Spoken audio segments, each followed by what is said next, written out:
Hey, I'm Michael, and this is Michael in the Middle. It's an intergenerational relational podcast for people who are interested in better human interaction. I'm glad you're here.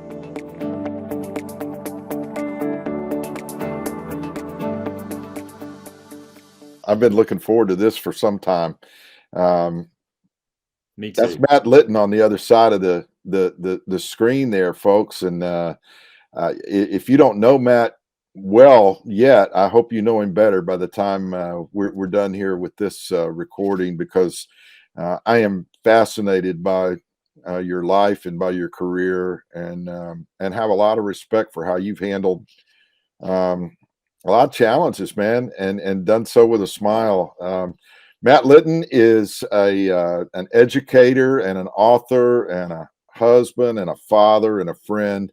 And he's here on Michael in the Middle today. And so, as we often do with these podcast episodes, and this is number 15. I don't know if you ever wore number 15 in any of your athletic endeavors, Matt, but you're episode 15 here with me, and I'm so glad to have you. Give us a little background on who Matt Litton is, and then we'll talk about some things as we go along, especially what you've been doing lately. Yeah. Well, you and I met at Trevecca. I'm a Trevecca grad from the mid '90s. I actually came to Nashville in 1991 to play basketball for Frank Wilson and was there, played basketball at Olivet for 2 years, and then I had to come back home to Nashville. Nashville always felt like home to me. So, but I met my wife there at the college, and today I run a publishing business, and so I do collaborations, and that means I help people who don't or can't write their own books write books. And it's something I started about 7 years ago, and it's turned into a really, really fun job. So in the past month or so, I had releases. I wrote a book with Matthew West called The God Who Stays, that just kind of talks about Matthew's journey through the pandemic and kind of discovering how God walks with you through all the seasons of your life. And then had an opportunity to work with Phil Wickham, who's just an incredibly talented worship leader, and that was a unique thing. It's a devotional called On Our Knees, and it's about prayer.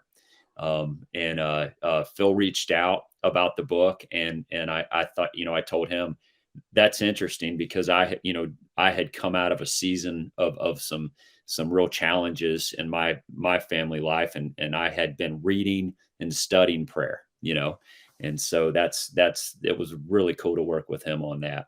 And so that's kind of where I'm at professionally right now. I get an opportunity to work with these wonderful people, and we don't spend a lot of time, and you and I talked about this offline, Michael. You don't spend a lot of time being introspective of about your own life and looking at your life from a 1,500-foot view. And I get to come into people's stories and do that, kind of study them. And it's just a really unique job. It's a really unique job. There's a little bit of ministry to it. There's a little bit of coaching to it, a little bit of cheerleading, and then a lot of creativity. So I'm really enjoying it. I love that. You mentioned meeting your wife at Trevecca. Tell me a little bit about your family that you have now, that you and your wife are raising, but also, maybe I know there's some family history there that's connected to Trevecca, but just in general, there's been some interesting twists and turns, I guess it's fair to say. Yeah. So my dad went to Trevecca, and my mom, I think he was student body president in 1969, and she was secretary. I have somewhere in my office, I have their campaign, their little campaign flyers, which is great. He played on the first basketball. They campaigned together. Yes, for the student government as a joint ticket. I love it. Yes, yeah. I think Dad ran against another Trevecca author, Harold Ivan Smith. Is that his name? I've had him on the podcast. Actually. Okay, all right. Yeah. Talented guy. Dad ran against him and was student body president, and he played for the first Trevecca basketball coach. And I heard stories of Mom and Dad were married at the time when Dad was playing for that team. And my mom tells me he would come back from practice and just pass out on the couch because Bill, who went on to be the mayor of Nashville, Bill Boner. coached Yeah. that team, and he just ran those guys and ran those guys. So I grew up hearing some stories about that, and Dad drove me down. I was actually looking to play at two small colleges in Ohio, and Dad said, "Well, let's drive down to Trevecca for a tryout." And I think Frank Wilson was nice enough to let me try out, and I think I got embarrassed by this big dude named David Sudduth during that tryout. Oh, wow. But, yeah, but Frank gave me a scholarship, so I came to Trevecca, and was there for a year. Went to Olivet for 2 years to try out a northern school, but Nashville was kind of calling, and came back and met my wife Christy there. She was from Florida. We've been married 22 years, and Awesome. we've got 4 kids. We've got a University of Tennessee grad who Nice. lives here in town, who's working in the creative space, doing some cool stuff. We've got a 19-year-old at Lee University in Cleveland. Nice. We have an 18-year-old Jake, who's a senior in high school here, and then we've got our musician, my daughter. She's a freshman at Renaissance High School in Franklin. That's And so cool. yeah, we've got a busy life, a lot of sports, a lot of art stuff. It's a lot of fun. So That's my wife, wonderful. my wife works in music. She's a finance director at First Bank Amphitheater, and that's Wow. All right. one of our, we one of our passions is going out to see concerts. That's been our date night for 20 some years. So now we get free concert tickets. That's wonderful. Yeah. That's what's been the best band you've seen lately? Oh man, we got to go see a band called Mount Joy, and we went both nights. I took my daughter one night, and they're from Philadelphia, and they were wonderful. But I surprised Christy for our 22nd anniversary. I took her to see Bono at the Ryman. He did kind of a Oh, special wow. deal around his book, and U2's always been a band that we followed as a couple, Sure. from the time we were young. So I think she cried a couple times during that show. So we we really enjoyed that. Bono and U2 in general, when you think about some of those iconic bands, it's easy to just get lost in the size of the crowds and maybe the money that they've made, but people like that were honestly, I think, particularly when you hear Bono talk, trying to actually make a positive difference in things. Yeah. And Yeah. I There's have respect for that. a real faith story behind them, which Yeah. is pretty neat. So, and Yeah. whenever you can do anything from a creative and artistic standpoint that makes people feel like they're a part of what's happening, and that's always struck me about them. They've always been able to do that. You feel like you're somehow connected to what they're doing. But that's fun. So One of my favorite books, I don't know that it would be on your radar because I became aware of it about the time you were graduating from college. Windows to the Soul, or Windows of the Soul, by Ken Geyer. And he talks about how he prepared to be a minister. He felt called, felt a call to ministry. And so the only thing that he thought of at that time would be that he would need to go to college and then to seminary and then to go to a pastor a church. And he said, I did all that and found out that I was lousy at it. And at some point he just said, I think my best gifts are in writing. And so I want to be an author. And he talked about how he stepped down from his ministry role and started pursuing writing, and how that was financially disastrous to begin with, but it was what was deep in his soul. And the whole point is that God creates us with certain gifts, and sometimes we limit those gifts by thinking that they can only be applied in certain avenues of life or occupations. And the whole point was to find what it is that your soul longs for, in a sense, and how you can express that, I guess. And I think you've certainly found that to be the case for yourself. Did you set out to be a writer? Not at all. Not at all. I grew up like doing two things, playing basketball and writing poetry. So That's great. I'm sure, and tried to write some really bad poetry. But at some point at Trevecca, I really felt a strong call to some kind of ministry, and I felt like it needed to be, as a young man, you feel like it needs to be this traditional thing. And so I had this I was in an Old Testament class taught by this guy, Tim Green, who kind of bounced around the front of the room and acted out these scenes from the Bible. And so for me, I was like, wow, this is the greatest story, And so I Yeah. got caught up in the storytelling aspects, Awesome. and what we can take from that narrative. And so it kind of turned my focus a little bit. I think when I was in my early 20s, I was really thinking traditional ministry. In fact, I was 25 and I had just accepted a youth pastor job, and I still stay connected working with kids even today. But I had accepted a youth pastor role at a Cumberland Presbyterian church. This Wow. wonderful pastor, I can't remember his name, Yeah. and my dad passed away the next day. And Mm. so, I drove home, and I remember I came back down to Nashville, and I just felt like I was the oldest. I was the oldest of three, and I told that guy, I said, "Hey, I've got to go home for a little while and make sure Yeah. everything's good in Cincinnati." So I kind of took a turn, went to Cincinnati and worked for a while, and never really came back to traditional ministry. I worked in when I did come back to Nashville, I was working in publishing. I got a job as a publicist. I got to drive. I was 25 years old, and they let me drive Charles Stanley across the state of Tennessee, and I can't believe how foolish those people were to let a 25-year-old do that. But got to stand in line at a book signing with Franklin Graham, with 400 people in line, and he had to leave, and he looked down the line, and there's still a couple hundred people, and he said, "I have to go, but Matt here will take all your names and addresses and mail you a book." So I had all these funny experiences of being around Christian celebrity types in my 20s. But it just was weighing on me that I wasn't doing what God wanted me to do, and prayed about it, and I went into education.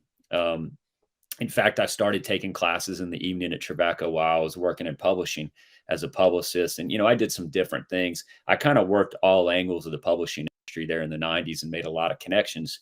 And so at 28, I think I went over and I got a teaching job at a private school so I could finish my master's at Tribeca and get certified.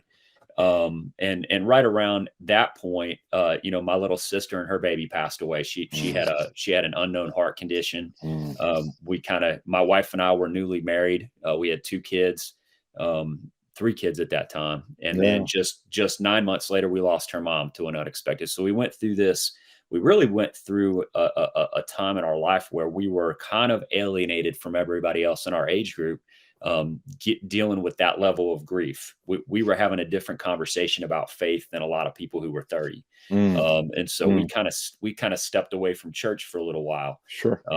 And at that point, I began teaching in Cincinnati, and had some success. I was a teacher of the year in the state of Ohio, and was Yeah. winning awards for teaching kids how to write, which I thought, I had great kids, first of all. But what I didn't realize is I was learning how to write. Yeah, I was learning how to teach other people how to write, not just kids. And we got involved in a great church at that point, kind of, re-entered the church conversation. And I started to write articles about faith. I started to kind of explore my faith. What does this look like post all of these tragedies, and how can I start to integrate faith back into my life? And I look back on that time, God was really working on me, and I was just putting this stuff in writing that I was working through in my personal life. Like, how do I contextualize tragedy? How do I be a good neighbor? And every time I would write something, it would get published. I didn't get a lot of rejections, and I had never thought of writing as a thing. So I started writing for Relevant, and getting published that way. And I had an editor from Thomas Nelson.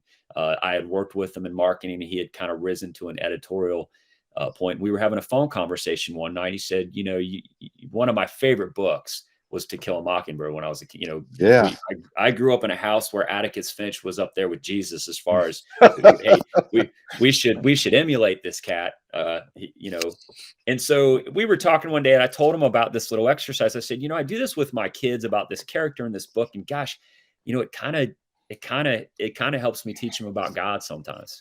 And he said, that'd be a great essay. And so I wrote the essay and I sent it to him. He said, this would be a great book. And so I had never even dreamed of doing a book, and I set out on this journey to write the spiritual lessons of To Kill a Mockingbird. And we didn't want it to be particularly Christian. We wanted it to be something that people could take and say, hey, this author's talking to you about your spirituality and how you live in community. Yeah. And it's interesting. The HarperCollins, who publishes To Kill a Mockingbird, really wanted to publish that book, but Harper Lee's agent did not. And we, at the time, we didn't know that he was manipulating her and doing things that she didn't know was going on. But his name was Mr. Pincus. We went back and forth with him, and they told me, well, you can't do this book. I had to go rewrite it. And by the time we got done with the book, it ended up being kind of a personal story and kind of a very Christian book. And so everything I needed to know about publishing, I learned through that experience, and continue to teach in Cincinnati.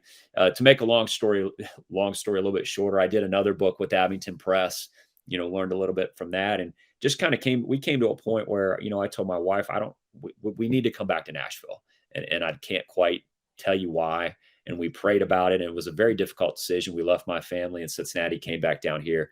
And I was here for about, 6 months, and I got a phone call from one of the biggest agents in publishing, in my world of publishing. And he said, hey, I've got this young man named Isaiah Austin. Yeah. He was an honorary draft pick in the NBA. He's blind in one eye. He's got a heart condition. He's got this incredible story. I need somebody that can do this fast and somebody that knows basketball. And so I didn't even know what ghostwriting or collaboration was. I had no idea.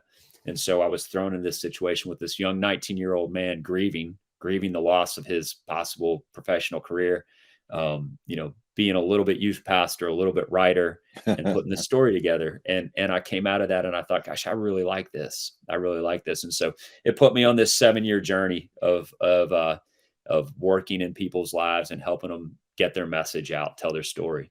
And it's been really rewarding. I got 2 quick questions based on what all you've just shared with us there. One, I would just be interested to know, did you ever get to meet Harper Lee?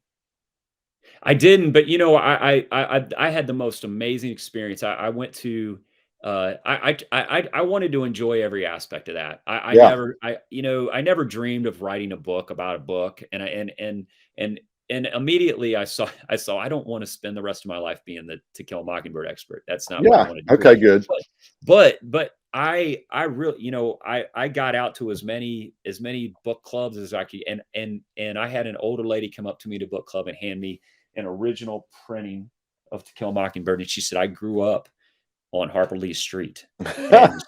And she said, I have to tell you how autobiographical that novel is. And she started to talk to me about where the tree is. There's a tree in the story that plays an important. She said that they had to walk by that every day to school. And she began to just kind of explain to me that hey, she was just writing about her life, and it was really neat. And it also put me in some just powerful conversations about race in America. And I learned so much through that. Your friend Chet Bush wrote a great life story of Dr. Charles Johnson down in Meridian, Mississippi. Mm-hmm. And I know you guys probably compared notes in the middle of all of that. When you're telling somebody else's story, you find certain aspects of your life that resonate with, I guess, what it must have been like for that person to experience all that they did as you begin to tell that story. And To Kill a Mockingbird and others are stories that help people who didn't live the experience at least be exposed to the experience, right? Yeah.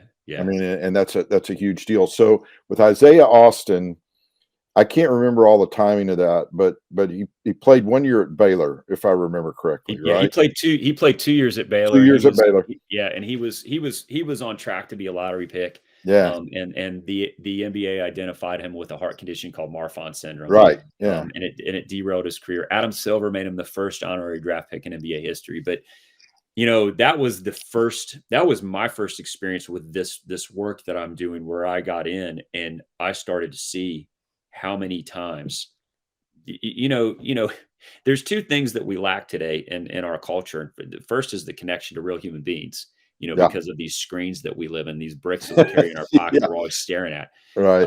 It allows us to take the humanity out of our connection, Mhm. but also that we live in a spiritual reality, and even this young man and his parents talking through his story and really paying attention to where these people came into his life at the perfect time to save his life in some cases.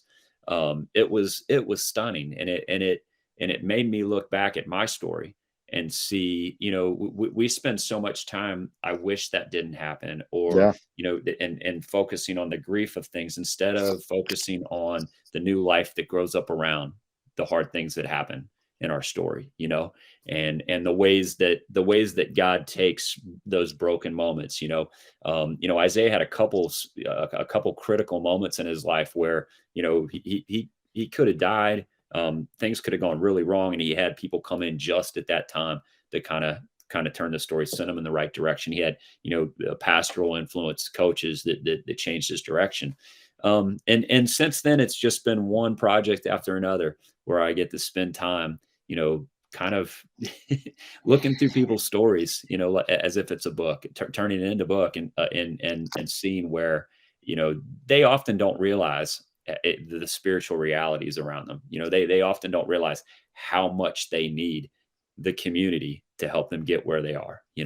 I Yeah, what you're talking about right now is leading me, uh, in a kind of an awareness of how when you're in the moment, you're experiencing that in real time.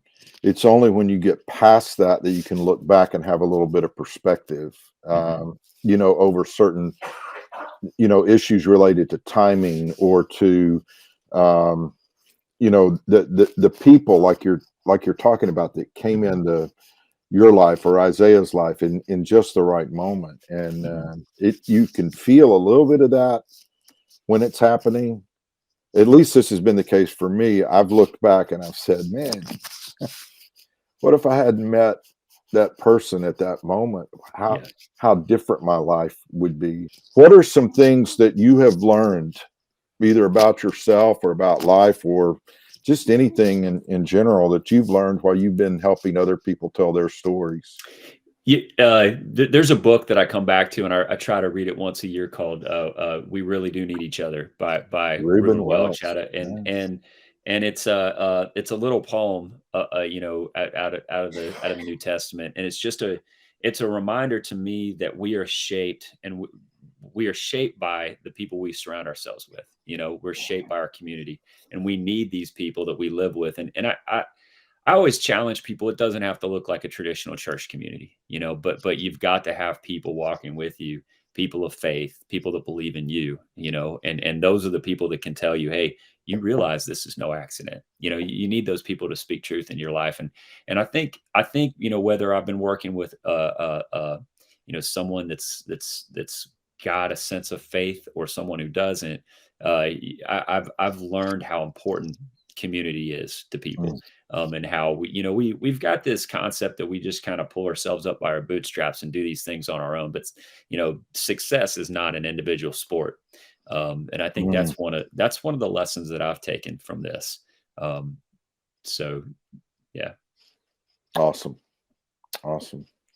What's what in terms of the writing projects that you've already done, are there any things, particular things that stand out that surprised you, while you were working on a particular project, or was all your research done well enough in advance that when you really sit down with the people you're helping write their story, you kind of already know what's coming?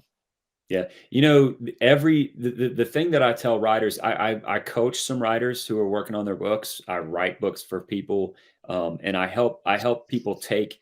They'll come and say, "Hey, I think I have a book. I think I have a story." help them shape that into something that people want to read. But one of the things that I tell people is books are hard. It's a Yeah. mountain climb. It's lonely. I'm not sure that there's not a lot of human beings that were made to sit at a computer for 60 hours and put 70,000 words on a page.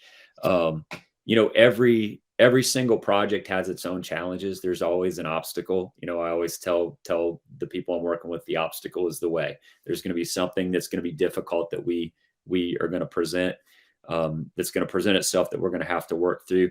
From a story standpoint, and just these people's lives, I think there's always, no matter what the project, there's always kind of an aha moment that somebody has about their own life experience. And that's just the coolest. Sometimes it's funny, and so, I'm an Enneagram 7. So, I was telling somebody the other day, if I knew I had to work on sports books for the rest of my life, I'd quit. If I knew everyone has to be different. I have to go be with kids and teach at Belmont. I have to be involved with kids, and I have to find these different things. I love being around people. The relationships, to me, that I build doing this are what that's the most important thing to me. Some of the authors that I work with, building that friendship, getting to know their families, getting to understand their story. That's what runs my motor. It's great to see that book on the shelf. And I love now that I'm a point in my career where I can get that little width on the cover. So that I did it. That's great. But I love the relationship aspects of it. That's what means a lot to me. So. Do you have any vignettes from any of these stories that you feel like folks might be interested in, even as a tease to go buy the book? Yeah, one of my favorites, and I was talking, my daughter's an aspiring musician, and she had a rough performance the other week, and there's Matthew West's book is very autobiographical. It's The God Who Stays, and he tells a story about, when he was in college, he decided he was going to play out wherever he could play out. If he got an invite, he was going to be there. And so he gets an invite from this one particular bar, and he goes with his buddy and takes his guitar. And he said my catalog was, he said, it was personal songs. And he said, I wrote about God and I wrote about girls. He's like, I had two topics. And so he shows up at this bar, and it's not just any bar, it's a biker bar. And it's just not any kind of biker bar. He said, when you walk in, it says no glass bottles allowed. And they only hand out drinks in plastic cups. And Matthew says, what's that about? And he's like, oh, the bartender's like, you don't want to give these guys, there's fights every night in here. And so he recounts the story of standing up on this stage, cigarette smoke billowing throughout the room, these people glaring at him as he plays. And he says he prayed to God. He was like, Lord, I don't remember a couple verses to this Tom Petty song, but please help me. Please help me. And so he starts to play some famous classic rock songs, and starts to win the crowd, some of the crowd starts to slow dance, and he says, it's not the kind of dancing that I'd ever seen in church before. But he has to escape. He has to run out of this place because the crowd starts to get antsy with his songs. And it's a great story. And just a reminder that, I always tell young people, like you're going to have these, you have to have these moments, like these moments that are catastrophic to you. Those are going to be a great part of your story. You can tell later, when things are going well. You have to have those learning moments. So that's a good one. That's a good story. That's so funny. Yeah. And sort of, resonates with sometimes the nature of people who grow up as I did, sort of fearing that part of the world, as it were. And I guess I'm going to reveal a little bit about my own theological construct. I think sometimes, people who are really steeped in the traditions of the church, which is a beautiful thing in my view. I'm glad I was sensitive about the kinds of things that I personally got involved in, because I think it helped steer me away from trouble I might have gotten into otherwise. But man, if we look at askance at people based on where they are at the time, Mhm. what shot do we have of ever maybe being a bridge to a better story for them? You know, Yeah. um, I think the power of a person's story that reveals all the different ways in which challenges have been a part, but they've also been a blessing to a certain extent because it helps make you more of who God created you to be if you allow it to be so. I think your Mhm. own life demonstrates that. I can't imagine going through loss like you did at the age that you did. Our sons are well past that age now, and you know, I try to think soberly about where I am in my own life as a 62-year-old man, and you know, I want to be engaged with people that mean the world to me across all these years, but I also want to still be making new friends too that may have very different experiences than I do, but nevertheless are loved by God just as much as I am. And you know, so that's a part of what this whole podcast concept is about in the first Mhm. place. It's not about being in the middle, like, you know, on a political spectrum, because apparently that's not even allowed anymore. I don't know. It doesn't get you follows. So, Yeah, you know what I yeah. mean? Well, you know, I certainly haven't gone viral with the podcast yet. You know, I mean, Yeah. I'm grateful for a few hundred engagements every now and then, but you know, I think, Matt, what what you demonstrate even in your spirit as you talk is this desire to engage in relationship with people. Mhm. And you know, I pray for people that I've known a long time, and I pray for people I haven't met yet, that I'd be that kind of person. What do you say to people who maybe, like you mentioned, even for a time yourselves, you and Christy were, you just had to step away for a little bit, and it could be for a variety of reasons, but you know, what made the difference for you all to maybe give it another shot? Because Mhm. honestly, I'm burdened for people who have stepped away for whatever reason and kind of just think that there's not even any need to give it another try. Yeah, you know what? I think we get caught up a lot of times feeling like that we have to do all the work for God instead of trusting Him. Mm. I think Becca Stevens, who's she's over at Oh yeah. Vanderbilt. She talks about grief, and she says, the when you lose someone, there's that bare spot in the garden, But the Mm, thing if you allow it to, stuff will start to grow up around it, and it's mm, not that it will go away. It's this, you don't notice it anymore because of all the other beautiful stuff that grows up around it. And I think that's what happens. And I always encourage people when they're going through grief, there are no answers to this. If we're talking about grief in specific, the oldest book in the Bible, when Job asks God, why is this happening? God, I think God says I am. I don't think he gives him a clear, well, you know yeah. what? It happened because A, B, and C. And I've found it helpful. I learned during that time that it's not the answers we have, it's the presence we offer. It's not That's the awesome. it's not that, hey, God said that's the wrong. It's that, hey, I'm going to be with you. I'm so sorry. I'm just going to be with you. Yeah. And I think Christy and I were fortunate enough to have people who understood that.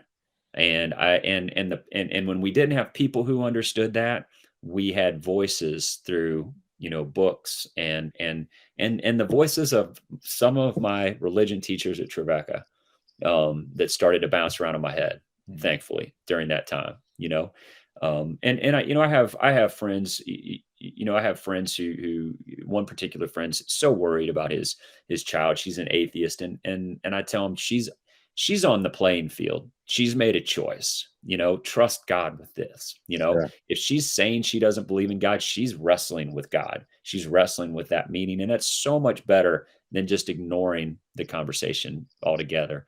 And so, I would challenge, as I'm getting older, uh, I'm learning to just shut up and sit with people, that because we're not, God doesn't need a PR team. He needs people to just physically be there as his representation, not with answers, not with, maybe with a cup of coffee or, if you're Anglican like me, maybe a craft beer, but just spend time with people. That's super important. So, I'm just marveling right now at something that you said, juxtaposed against one of the funnest songs of the last 10 years or so.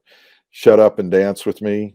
yeah, Maybe somebody needs to write Shut Up and Sit with yeah, Me. yeah, right on. Yeah. That's a great sentiment, Matt, and I appreciate what you bring to the table, because you certainly have a voice, but you help other people have a voice as well, and perhaps a clearer voice than they might have without you. Mhm. And I, Well, Michael, I did want to say this too. There are folks, that are going through hard times, and I think one of the values, as I look back on the last, from the time I was 30 and processing that grief to the time now that I'm 50, the first two books that I wrote were when I look back at those, and I shudder sometimes because those were my first two books, but there's some value in sitting down and writing your own story and being mm, reflective about it, mm, because there's some self-discovery that will happen. And I always encourage people, if you're feeling down, if you're feeling depressed, if you're wondering where God is, just take some time and start journaling about your own story. Not today, look back at the last 10 years and just write about it a little bit, because you'll start to see that God was around the corner, that God was there in that room, that mm, that that God was there in that lost job, that God was somewhere even in that divorce, that God was there. You start to see his presence in these things when in that moment we don't always feel it. So that's a huge value. And I know, most people aren't writers, but man, you just sit down and try to reflect a little bit. I mean, that's one of the big lessons I've learned, the value of doing this for the last 10, 15 years. So, mm, mm. What's one thing that, for people who maybe are just meeting you for the first time, aside from writing their own story, what what are what are some hopes you have for, um, your kids, your friends, society in general? I mean, I, short of the end of the age and being ushered into paradise, I mean, what can we do now to yeah, usher in a sense of that someday that has been such a part of the at least most major religions think about the someday, yeah, but you know, you know what I'm saying? yeah. I think we've adopted this idea in our culture that there's something inherently wrong with us, and that's not quite the story. From a Christian perspective, sin entered the picture, but that God puts His fingerprints on us. When we go back, when I reflect on my life, there's things that drive me that were there when I was very young, and I always encourage my young people, find that person in there that God put. It's God's fingerprints, and it's okay. That's okay. It's a different conversation than the original sin conversation that we have. You were uniquely designed to do something. You were, we believe that you were formed in the womb to do something specific. And so I think a lot of times, working with young people, with my kids, it's like, hey, you were made a certain way. Find that thing, chase that joy. And it might be that you have to work a day job to do that at night, but if you're doing that, that's a calling, and you're doing it for the world. It's not for you. You'll find that God's fingerprints in you. The world needs that. Mm, It's not just about you. And we've got to be better about having that conversation in our faith circles. There's a fingerprint on you. You've been designed to do something, and we've got to get there. And I think for me, and I've got to be honest, I was just challenged in the past week. And since the pandemic, I was a conscientious objector when it came to politics, and somehow I've gotten sucked in the last year and a half or 2 years, or however long it's been. And I'm ashamed to say that. But we need to we need to look at each other and see the fingerprints of God in each other. Yeah. I'm afraid that's gonna mean putting our phones away and having a lot of coffees and a lot of time at the local pub and just reminding ourselves that we are all in this together. We're all in this boat. Because I'm just I my your news feed, I bet we have similar news feeds, and sometimes the disconnection and the yelling and the anger is unbelievable. And so I worry about that. And dealing with people's stories, I always see God's fingerprints in people's lives, and that I have to remind myself, hey, that dude is a child of God, no matter what he's saying. Um, to quote one of my favorite books, no matter what these people say or do, they are still our neighbors. And man, Right. that's been a challenge for me. And it's been something I'm preaching to myself and preaching to my kids.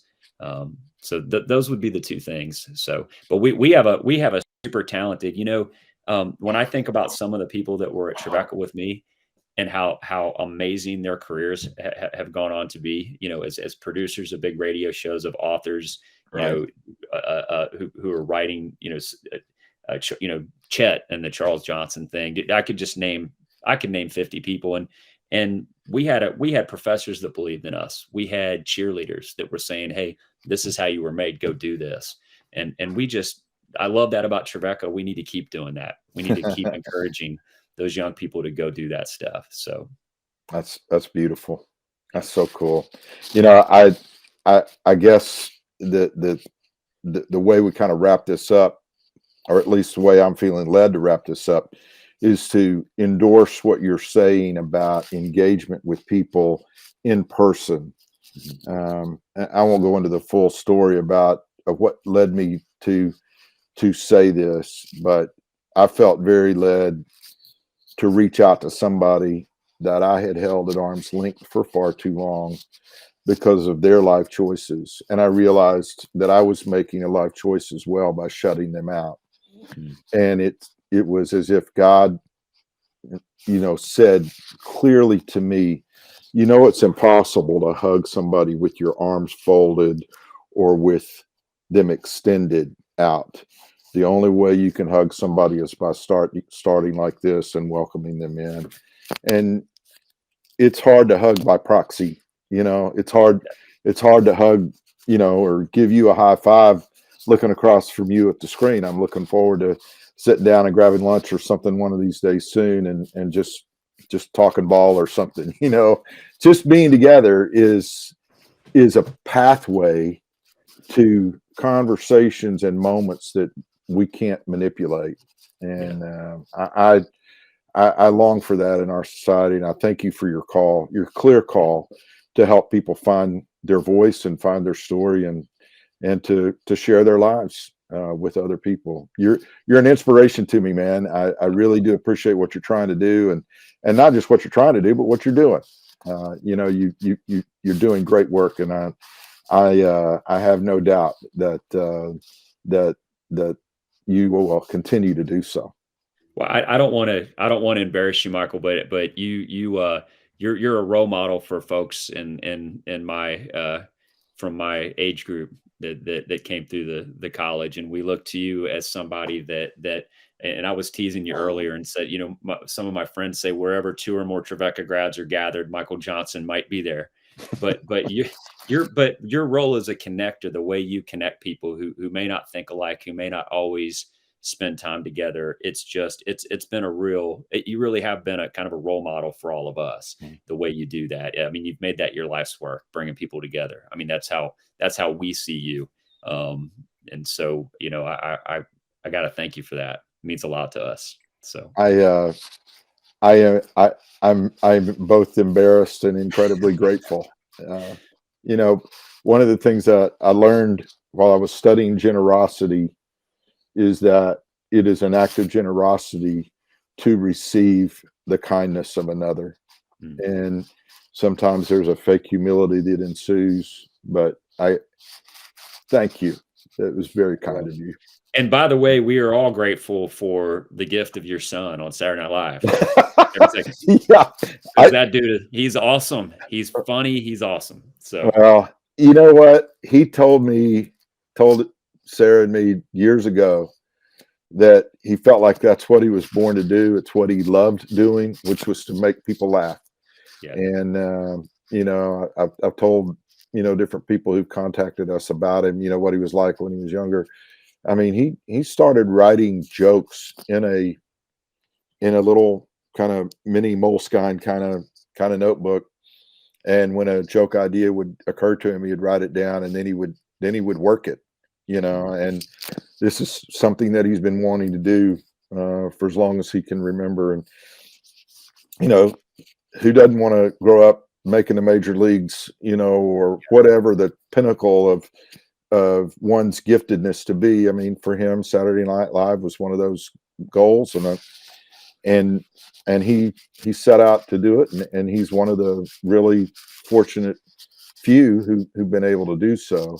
I mean, his two older brothers are, in their worlds just as successful. They're just not on the same public platform, and that's what I think people need to maybe keep in mind when you're pursuing something that you feel like you've got some gifting to do. My boys have been great about adopting the mantra of just doing the next right thing, and allowing the results to take care of themselves in that process. And James Austin is quite the entertainer these days. They're keeping us entertained. They've given us grandchild number 6 in the past year, and so we already see signs of a budding entertainer, and that little boy that's not even a year old yet. That's awesome. He's a lot of fun, and man, we're so blessed. And I am blessed by your words. I'm blessed by your friendship, and I'm blessed that you took the time to be with us here on Michael in the Middle. Well, thanks for having me on. I really enjoyed it. Yeah. Thank you, friends. We'll see you again real soon.